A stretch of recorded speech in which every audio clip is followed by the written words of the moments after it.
Creating conversations you can share. That's arrow.net, ARROE.net. All right, let's do it. Let's play it forward. These are real people, real stories, the struggle to play it forward. Episode number 405 is with Dr. Ian Smith, creator of Burnt, Melt, Shred. I'm great. Thanks for having me. Always a pleasure to join you. Guy, you always tend to release these books at the right time because we're 4 weeks deep into a brand new year, and you are really getting in there with some subjects that are going to activate the mind, body, and soul. We're talking about Burn, Melt, Shred. You know, Errol, I wrote this book particularly for where we are now for several reasons. One is that we've been in the midst of this horrific pandemic. People have gained a lot of weight. People are stressed out for all kinds of reasons. And so I wanted to write a book, a weight loss book that would not stress people financially or psychologically. So Burn, Melt, Shred is a very straightforward, very affordable 8-week program. All the foods are simple. You can get them from one big box grocery store. You don't have to go to 5 gourmet niche stores. But it's an 8-week program. Every week is different, so it's exciting. You're not doing the same thing all the time.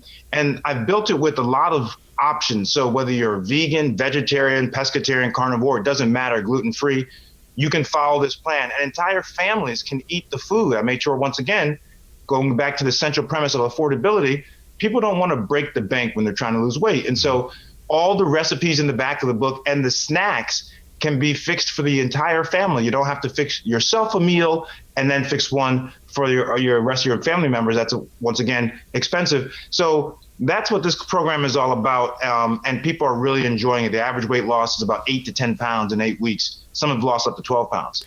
People have to understand how dedicated you are to this. I mean, this isn't just a one-book deal here. What happens is you've now created a Facebook group, as well as you're going to let people get in on the conversation on Zoom as well. That's going the extra mile, and that's activation, sir.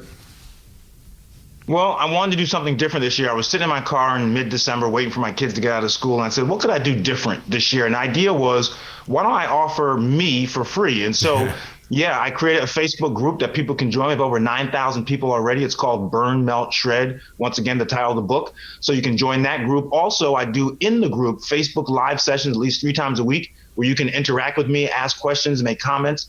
I also do a Zoom coaching session, did one last night. So a Zoom coaching session once a week where, once again, you can access me, talk to me, with other people who are on the program. And then people can also email me. My email is burnmeltshred@gmail.com. And people also send me messages on Instagram at Dr. Ian Smith. Spell the doctor out, I-A-N Smith. And the idea, once again, Arrow, is to make myself accessible to people who are struggling or trying to lose weight and just need answers and can't get it from the book, or they just need extra help. Is it a misconception here when it comes into energy bars? Because it seems like everybody is doing the energy bar for their fiber and stuff like that. There's got to be other ways to get fiber in your system. Well, energy bars are good, but you have to pick the good ones. You have to pick those that are not too high in calories, that are not too high in sugars. That's the key. Those 2 nutritional components, as far as what you want to be careful of. Obviously, energy bars have protein and they have fiber. Almost all of them, of course, have that. But you got to be careful you don't have too much sugar because that can be problematic as far as calories are concerned. Now, if you don't want to have energy bars, my goodness, there are tons of ways to get your protein and fiber in. And on my program, this program, it's all about protein and fiber because protein and fiber make you feel full longer. And that's why they're smart nutritional ingredients to have in your food. So you can have non-animal sources of protein like chickpeas, lentils, hummus, beans, other legumes, very important. Of course, leafy greens are full of fiber, fruit full of fiber. If you like dairy, some people still eat dairy. I eat dairy. Dairy has lots of protein also. So, cottage cheese, yogurt. So there are all kinds of ways to get your protein and fiber outside of having an energy bar. But that being said, if you're on the go, remember I said this program is about affordability. If you're on the go, don't have time for a meal, an energy bar is a great way to kind of keep yourself going until you get to your next meal. I'm very big in eating sauerkraut every day because it's a probiotic. How important are probiotics to people? Probiotics are awesome. Probiotics are things that line our gut. Basically, it's live bacterial cultures. People say, what? You're eating bacteria? I thought bacteria is bad for you. Yeah, bacteria can be bad for you, but there's also good bacteria. And inside the lining of our intestinal tract, we have this homeostasis, this environment of good and bad bacteria that keep each other in check. And when one overgrows the other, it's not good. And so you want to keep a balance of bacteria. And so sometimes you need to replenish your intestinal flora, we call it. It's your flora. You have to replenish it, and that's what probiotics do. You talk a lot about fasting. So many people are afraid of that because they feel like, I don't want to be at work and be hungry at the same time. How do I fast? What is the best way really to kind of ignite that inside your imagination? Well, there's a lot of misconceptions when it comes to fasting. People think that fasting means starving. It does not mean starvation. That's completely different. Fasting means that you're going to have a period where you're going to eat your food, so you get plenty of foods and snacks and everything. And then you're going to have a period where you're not eating. And so that's called your fasting period. But you alternate between eating, fasting. So the idea that you're going to be hungry, if you do the fasting correctly and then burn, melt, shred, I have a form of intermittent fasting in the book that's very simple, very easy. In fact, the way I've written it, people don't even realize that they're fasting. But there's so many benefits to doing intermittent fasting versus just fasting, meaning not eating for days and days on end. There's so many benefits, including weight loss and reducing your inflammation, helping with your mental acuity, all kinds of benefits that we've seen, reducing belly fat that are associated with intermittent fasting. We've gone from the lockdown to all of a sudden we're all rushing around again, and people are going to pick up the book and they're going to read it, but they're not really going to get into the journey of you've got to pay attention, you've got to slow down just a little bit. But you teach us how to do that. Yeah, I think, I was sitting there, writing something for my kids because they're athletes, and I'm writing this book about the mental side of sports.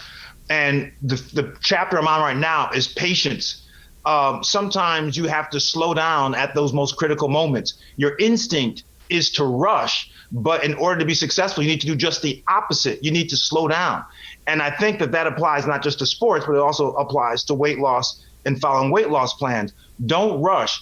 Live in the moment. Yeah. Be present. Enjoy your food. Don't rush through your food. Try to eat your food when you have a set aside time that you can sit down and enjoy it and taste the flavors. So, yeah, rushing is not good when it comes to weight loss, as it is not good in many things in life, particularly sports. Well, see, that's the reason why I make since the lockdown, I really have become I love making soup. I'll make any kind of soup, but I make it scalding hot because I need to slow down. I don't want to rush through my soup.